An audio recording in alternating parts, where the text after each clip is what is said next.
micro USB cable for charging and syncing. It takes about 2 hours to completely charge when plugged into the wall. There's also a grip which you can use to attach it onto this mount, just for using it onto a bike or perhaps onto other poles and creating a more permanent setup.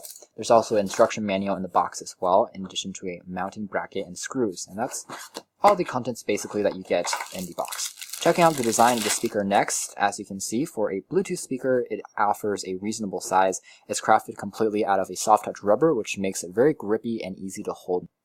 On the emergency light, when you tap on it 2 times, there's also a volume rocker down below here, in addition to a power on-off switch that also allows you to reject any calls that are coming in.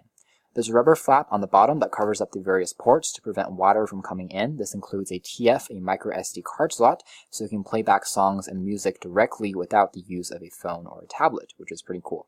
There's also a dedicated USB output for the charging capabilities, the power bank, power on-off slot, and a micro USB input for charging the speaker/power bank itself.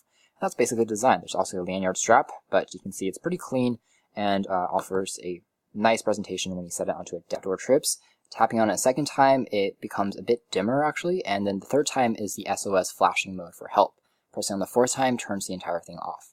Taking a look at the design of the placement for the speaker grills, you can see there's one that's integrated onto the center. You can kind of see it there, and the second one is actually the grills that are located on the very top, because of course the flashlight takes the place of the very top, so there isn't an actual speaker there, but rather it's integrated somewhere here and it comes out onto the top there. So it actually projects the specifications in addition to a tripod mount. Playing back a quick audio clip, you can hear that the speaker is pretty crisp. Mounts like MP3, WMA without any issues. However, if you have a giant song selection on your SD card, it could be an issue because there isn't a display or a way for you to find a specific song. So you kind of have to go back and forth. Otherwise, you can just continuously loop and play through the songs one at a time. That is certainly another option to go with. Taking a look at the power bank next, I'm just going to plug it into the slot on my phone using the included micro USB cable and then plug it onto the USB.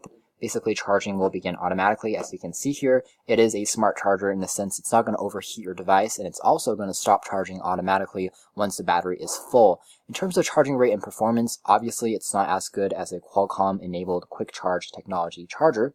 However, we received an average of around 2 hours to completely charge an Android smartphone, and the iPhone 6 fully charged in under 3 hours, which is relatively impressive as well.